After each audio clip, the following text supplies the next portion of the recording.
We know it's a theropod, but I hesitate to call it a T-Rex. You see, ever since the movie Jurassic Park came out, everyone looks at the Tyrannosaurus Rex like, that's the quintessential dinosaur. That's the most amazing, coolest sounding dinosaur that has ever existed, the most devastating carnivore that has ever walked this earth. And I'm like, there's a lot more dinosaurs out there, guys. Like, look at this thing. Okay, this is a Quetzalcoatlus. This thing is probably the largest flying animal that has ever existed. This thing had a wingspan of 37 feet. 37 feet! Imagine this thing swooping out of the sky, huge-ass beak, 37-foot wide wingspan, and just chomps you and then just flies off and then just swallows your carcass whole. Jeez. And then you start thinking, like, dinosaurs existed in the One Piece world, like they do, like X-Drake confirms this. And there's a whole little subset of zoan devil fruits called ancient zoans, which most likely might be actually fossils. Like, maybe like they find fossilized devil fruits, and then Vegapunk figures out some way to like totally Pokemon it, and like bring the fossil back to life, and then one eats the fruit. And given that we know about X-Drake's backstory, that actually makes a lot of sense. But yeah, I mean, like, so there could be, like, a whole slew of fossilized devil fruits throughout the One Piece world that are just waiting to be, like, reawakened, and then people can turn into, like, straight-up dinosaurs, like that thing, or these things, or, okay, the Chariovipterax. That one looks kind of weird, but okay. Anyway, yeah, the dinosaurs. It's gonna be cool. Is One Piece gonna turn into Jurassic Park at some point? Probably not, but it would be pretty cool if it did. Alright, so this video is about X-Drake, and I know what you're gonna be saying, Matt. His name is not pronounced X-Drake, it's pronounced Diaz-Drake, because you get it, X means 10 as a Roman numeral. Well, I'm sorry, but X sounds cooler. Can you think of a single name that starts with X that does not sound cool? Xavier. That's all I got. But still, like, the X is cool, alright? So let me just have the X, alright? His name is X-Drake, alright? Fine, whatever. So X-Drake's backstory is actually kind of an interesting one. We've actually gotten hints at it before. It was actually kind of, like, thrown in along with Law and Corazon's backstory, but he was kind of just, like, in the background. And, Oda does these sort of things, where he, like, draws things in the background that they're not the focus of the chapter, so you tend to overlook them, but it turns out like, oh no, this was actually me incorporating more than one character's backstory into the same arc, into the same flashback arc, except that that arc focused mostly on Doflamingo and Corazon and Law, but it still involved somebody else, in this case X-Drake, so he's just there. So basically, X-Drake's father, Diaz Barrels, which, yes, that's their family name, Diaz, okay, fine. Anyway, Diaz Barrels, you may remember him, he was the guy that had the Op Nomi that he was attempting to sell to the Marines, right? And then Corazon was trying to get his hands on, and Doflamingo found out about it, and he went to the island. This was Minion Island, where all this stuff went down. And also, so Diaz Barrels was a pirate, and his son, Diaz Drake, or X-Drake, he was basically just their manservant, you know? He's like, bring me another pitcher of ale, boy! And so X-Drake at this point was like 19 years old, but he looked a lot younger for that age because his dad, you know, beat him continuously every now and then, you know, and he always didn't really give him a lot of food. So he was kind of emaciated at the point. It didn't really look like a standard 19-year-old. So he looked more like, you know, probably closer to like someone of like, you know, 13, 14 years old or something like that. And anyway, when everything went down, whenever like Doflamingo arrived on the island and then Corazon raided the manor and tried to get the Nomi and everything went down, eventually X-Drake managed to make it to the Marine ships and managed to get out of there. And that was actually really useful because there was a moment when Doflamingo had Corazon dead to rights, you know, had a gun pointed right at Corazon's head, and Corazon lied and said that, you know, because Doflamingo asked, you know, where is Law? And Corazon's like, oh, he left, even though he didn't leave. Law was, like, right behind Corazon, hiding in a treasure chest. But luckily, at this exact same moment, a child that I guess they confused for Law reached a Marine ship, and then the Doflamingo pirates intercepted that Den Den Mushi transmission. So right at the same time Corazon was like, oh yeah, Law probably got on a marine ship, he's probably like miles away by now, they intercept a transmission that says a small child got on a marine ship, and it's like the biggest coincidence in the history of okay, not even close to being the biggest coincidence in the history of One Piece, but definitely within the top 20. So Doflamingo figures, oh damn it, Law got away, oh whatever, we'll find him again some point. He'll come back to us at some point, and then he proceeds to execute Corazon. But so that was the beginning there of what basically happened. X-Drake grew up basically as a servant boy by his abusive father, who was a pirate. So after, getting on the marine ships and leaving, the Marines took him in. He was an orphan at this point. His father, Doflamingo, had killed his father, as well as with the rest of Diaz Barrel's crew. So really nothing left for him there. We don't know anything about his mother, on how that went down. Although, abusive father, you could probably, connect the dots on where the mother fits into all that. But anyway, he decided to join the Marines, or I guess not really decided, didn't really have much of a choice in the matter. Considering that his father was this horrible person who was a pirate, probably spurred his decision a little bit. So he spent his years training in the Marines. Here's the image of him when he first joined up. The X-shaped scar on his chin has always been prevalent ever since, way back when we first saw him, which might have actually been caused by his father when he was, like, drunk off his ass, who knows. And also, he has an epic chin. He's got an epic mandible right there. He could be like the Crimson Chin from Fairly Odd Parents or something. Seriously, this dude is rocking the chin game. But anyway, so he joined up with the Marines, was, part of the Marines for a decent amount of time, but then decided to turn traitor, followed the exact same sort of, like, path as his dad did, which I think his dad was also an ex-Marine at one point. So this is where it gets kind of confusing. Like, wait, whoa.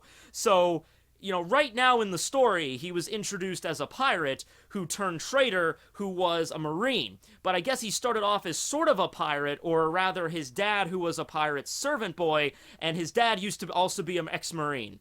It's just like, okay, that's, vicious circle, like father, like son, but whatever. At some point he decided to leave the Marines. We don't exactly know the whole story behind that yet, why he decided to defect. Maybe he found out that the world government is actually, not very good, and he decided to screw this, or he'd have figured out, like, something that the Marines were doing, some plan, or, they were inventing, like, the pacifistas, and they were planning on wiping out, like, these cultures and these islands and stuff like that, and maybe Drake just had enough of it and decided just to leave. Kizaru hypothesizes that it's to see what the other side was like. He just wanted to see what things were like from the pirates' point of view, but you'd think he would already know what it was like from the pirates' point of view, considering he was raised by pirates.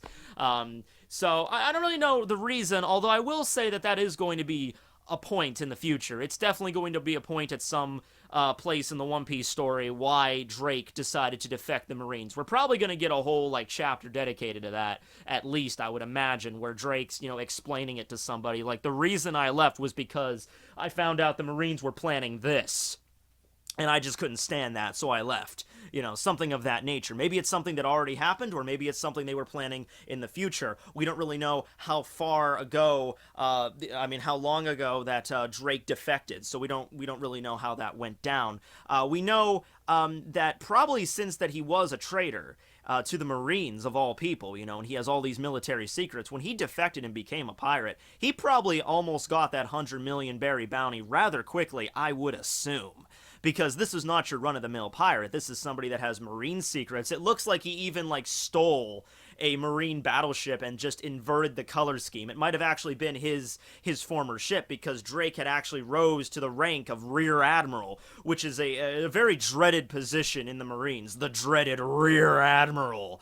But no, it's still an admiral rank. It's the lowest admiral rank, but it's still a freaking admiral rank. Hina has that position right now in the Marines. She has the position of Rear Admiral, which, very impressive for Hina, but okay, you know where I'm going with this. I'm just gonna stop right now. I was like, yes, Tekking, we know.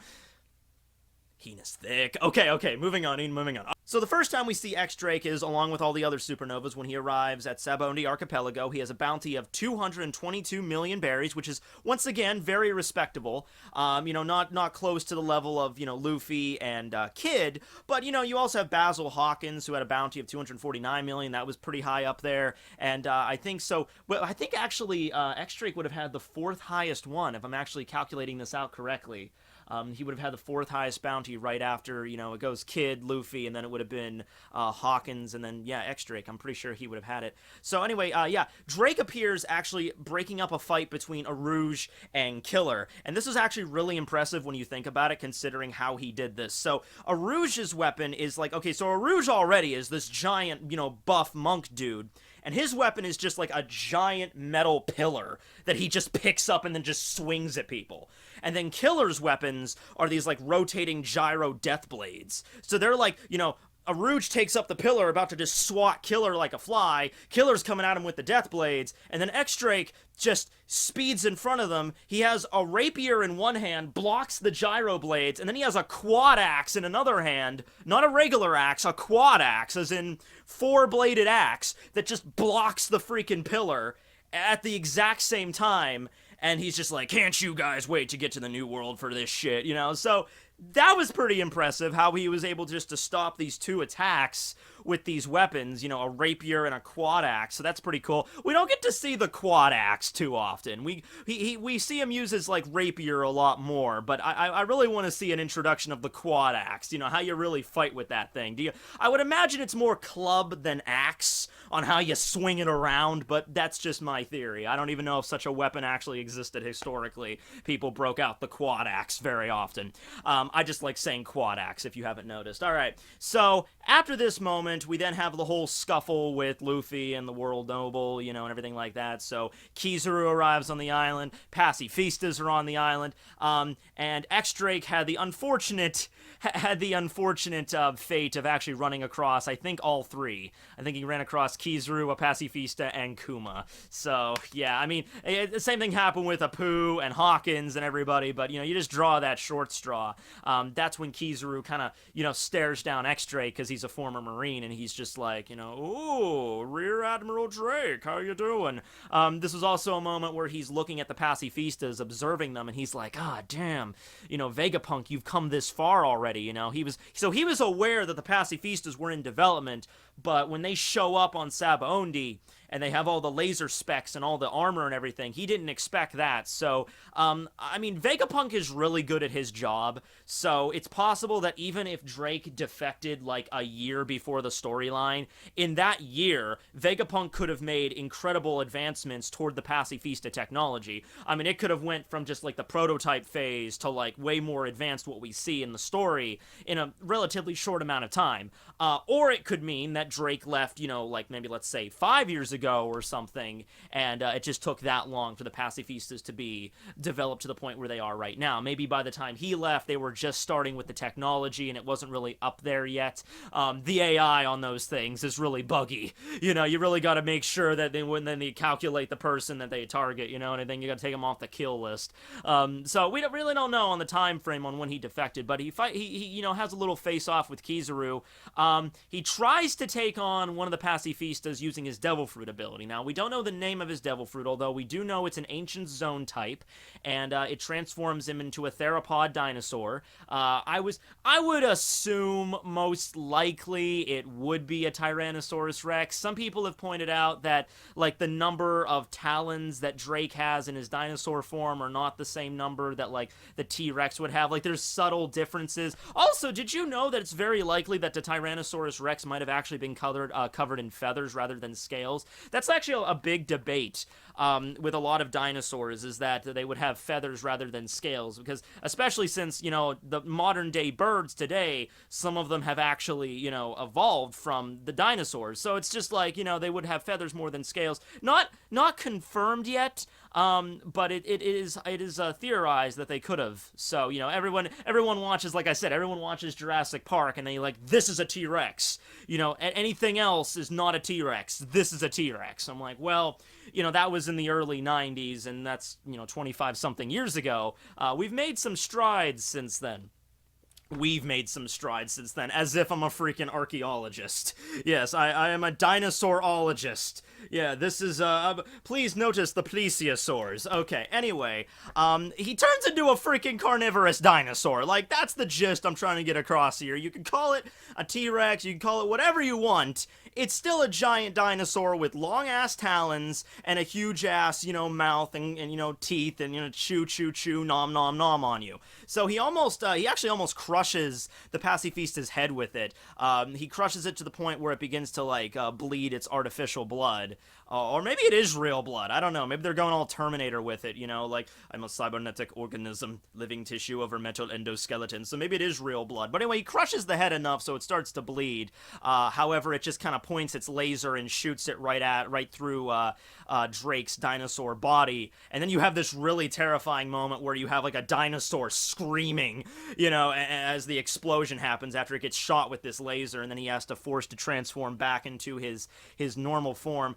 We don't see his hybrid all that much. I think we saw him transform. We saw him, like, his arm go all dinosaur first before he just went full dinosaur. But we haven't really seen what his hybrid would be. I would imagine it would kind of be like Lizard Man, kind of a little bit, where he gets the tail and he gets the talons and stuff. Maybe his teeth get, more pointed and serrated and stuff like that. His eyes go like the dinosaur eyes, but he's, like, covered in scales or feathers or whatever. That would be a pretty cool Zoan hybrid, and I really hope to see more ancient Zoans in the future. We saw Jack, who had one. He had the ancient form of the Zozo, the elephant fruit, meaning it was a mammoth. But mammoths existed long after dinosaurs, so that's pretty. That's come like a completely different world there, and that's what I want to say when I mean, like, how exactly ancient Zoan devil fruits work. I want to think that they really are fossils, because Apu spoke about them like they were very rare. These are not something you see every day, and the only two people that we've seen have an ancient Zoan fruit are Jack and Drake. Now, Drake was part of the Marines, so it makes perfect sense that they would have discovered, like, a fossilized, ancient Zoan fruit in some rock somewhere, and then they gave it to Vegapunk, and Vegapunk did, like I said, basically some Pokemon, like, revival shit, and then it got, revived, and then, he was able to consume it. There's some issues with that, for one thing being that, like, fossils are not, like, an actual... they're not like an actual thing of the fruit. You can't just, like, break it open and there's the fruit. It's just the imprint of the fruit. But come on now, it's One Piece, it's manga, okay, fossils, you just, machine, okay, there you go, there's the fruit, there you go. Okay, just let have some suspension of disbelief there. As for Jack's fruit, how he would have gotten it, because Jack has no connection with the Marines or anything like that, I don't know. All I could say, though, is that mammoths did live considerably, closer to human beings in our world, so maybe that's how it works in the One Piece world. There were mammoths on this planet as far back, not even as far back as, like, 5,000 years ago. I think there was still woolly mammoths walking the earth. So his fruit might be stretching the definition of ancient, whereas if X-Drake can turn into a straight up dinosaur, that is legitimately ancient, as in, like, millions of years ago, as opposed to just a couple thousand or whatever. But anyway. So, after the events on Sabaody, he manages to escape Kizaru. Kizaru kind of lets him off a little bit light. I don't know whether that's because... You think that Drake would be the one that Kizaru would want to take out the most, because he's got, like, marine secrets and everything. Like, the other pirates, I'll fight them and they might get away and that's whatever. But Drake has information on, like, pacifista technology and probably devil fruit technology and all that stuff, as well as with another slew of marine secrets and world government secrets, so I should really make sure I take him out. But he gets away pretty much scot-free after that. We see him at Marineford, where with his crew and his ship, which is like a marine battleship that has, like, the inverted color scheme there, and then he heads on to the New World. Now, when he arrives at the New World, we see very clearly that Drake has always had a connection to Kaido, even as far back as, before the time skip. Drake arrived on one of Kaido's islands. It was a winter island, and there was that mechanical guy, Scotch, there, that was like, you better not make a mess on this island, because this is Kaido's island, and I'm in charge of it. And Drake, man, this is where we see his crew, too. His crew's all decked out with the cool, like, cowboy hats and everything, and Drake himself wears, like, a bicorn hat, but it's designed to look like the head of a pterodon, so that's kind of neat. But anyway, so you have this moment where Scotch is like, you better not mess around on this island. And Drake's like, oh, so if I mess around on this island, does that mean Kaido's gonna get pissed off? And Scotch is like, you're damn straight, because I'm one of Kaido's, like, best men. And before Scotch could even finish boasting, like, you better not do anything, Drake just takes off his cloak, turns into a dinosaur, is like, that works for me, then! And then he turns into a giant freaking dinosaur, and then proceeds to attack Scotch. Now, whatever happened, we don't really know the whole story, but we can assume that at some point there, Drake started working for Kaido, because we've seen some very big connections there between them after the time skip. Well, first off, let's talk about the cover story. So Karibo, the swamp dude, he had a cover story where he arrived on this same winter island that Drake arrived on in the New World, and he went through his little, side story about, like, starting a revolution or whatever, and that's one thing. But at the very end of that cover story, you have Drake showing up as a dinosaur, knocking out Karibo and then taking him away. So to show that Drake really is working with Kaido now, and later on we see members of his own crew shouting to Kaido after the defeat of Doflamingo, like, Kaido-sama, please help us. So yeah, they're definitely in cahoots. I don't think it's a kind of thing that they're working, like Drake's trying to double cross him the same way that Beige did with Big Mom. I think it actually seems to more like just master and servant kind of deal with Kaido. Now remember, Kaido also apparently is now working with Pooh and Hawkins, and he has Kid locked up. So Kaido is connected to a lot of to a lot of supernovas right now. 4 so far. Now, Kid is sort of like, because we don't know if Kid is really working with him. He's more of a prisoner. But we know Apu is working with him, and we know Drake is working with him, and Hawkins is probably working with him too. So, Kaido, I think it makes his strength known to these pirates, and I think Drake would have been smart enough to figure out that, yeah, there's no way we can beat this guy. Might as well be a servant. After the time skip, his appearance does change a little bit. He ditches the hat, which kind of sucks because I like the hat. His hair is all spiky now. Even when he's a dinosaur, it's kind of neat. Even when he's a dinosaur, we only see it in silhouette, but it's cool because we have the spiky hair. He's got the eye patch now, which is probably, I'm going to assume, maybe what happened when he tried to fight against Kaido. Maybe he had the moment the same time as, like, Kid and everyone, like, let's try fighting him to see if we can win. Kaido beats the crap out of them, and then, they figure, okay, you can either be locked in the cell or you can join. And Drake probably had that moment where it's like, oh, you say he's a beast? Well, I'm a beast too. Dinosaur powers activate! Oh, how much money would you pay to see Kaido fighting a dinosaur? Would that be so cool to watch animated? That needs to happen, man. That needs to happen. Freaking X-Drake going all dinosaur form, like he's bulking up, getting bigger, and Kaido is just so much bigger. Kaido's like this tall, Drake's like this big, and he goes dinosaur like, crap. And then you just have this moment where Kaido just, like, kicks him like he's a freaking just a bouncy ball and he just bounces away. Or a straight-up brawl between Kaido and a freaking dinosaur. Oh, man, that would be pretty sweet. I would want to see that, okay? That's pretty cool.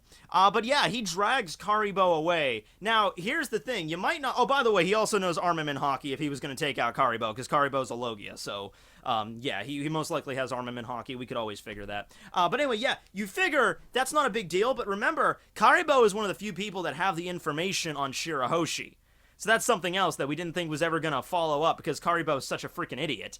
We thought like, oh, okay, he knows about Shirahoshi being Poseidon. That's not a big deal. But then he goes through his he in the New World, and then all of a sudden Drake shows up and grabs him.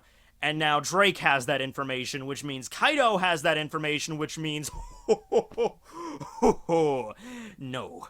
Unless it really does turn out that Drake really is kind of trying to double cross Kaido in a way. And if he got that information from Karibo, like, yeah, there's a mermaid, there's a mermaid, man, and she's down in the freaking Fishman Island, and she's super hot, by the way. She's got, like, huge boob, and then, like, X-Drake's just like, tell me what you know. And I'm like, okay, well, there's this mermaid, and she has the ability to control Sea Kings, and then X-Drake's like, oh, I see, okay, I'm gonna keep this from Kaido right now. So maybe that could have went down that way too. Who really knows? But to this point, X-Drake has really had no connection to the Straw Hats at all. He hasn't really come across their paths at all. I think the only time X-Drake really brought it up was after he was reading the paper, when he finds out that Luffy defeats Doflamingo. He's remembering that Doflamingo was actually the one that killed his father, Diaz Barrels, but he didn't like his daddy so much, so he's just kind of like, oh, right, he defeated, okay. Well, I mean, I don't really have a grudge against Doflamingo because I didn't really like my dad all that much, so I'm not really on Dofla's side, and I'm not really on Luffy's side, so he's not really on their side. Doesn't really have much of a connection to the Straw Hats at all, but he definitely has this connection to Kaido, and now with Karibo. So, I don't know. Wano's coming up. So if this is where Kaido has his, shop all set up on Wano, it's possible that he could have it. We know it's in a very snowy area where Kaido's, castle is, if you want to call it whatever that is. And it does kind of have, a Japanese-y sort of aesthetic. So it's possible that, on Wano, there's, this tall, snowy mountain where Kaido set up shop. Maybe like Mount Fuji. And that's where Kaido is, and that's also where Drake is. So, it's possible. With that being said, I want you to comment below on what you think about Drake and his power and his devil fruit and everything like that. What's your favorite dinosaur? That's something that we can comment. What's your favorite dinosaur? I like the Gojisaurus. The Gojisaurus. Yeah, whatever, okay. Right, so that's the video. I hope you enjoyed. Signing out. Oh, and I almost forgot. Time for the obligatory Rule 63 X-Drake that Oda drew. So, there you go. Still has the epic hair, but I really wish they would have kept the hat. Okay, well anyway, hope you guys enjoyed. Tekking101 signing out. Life finds a way, and that way is the X.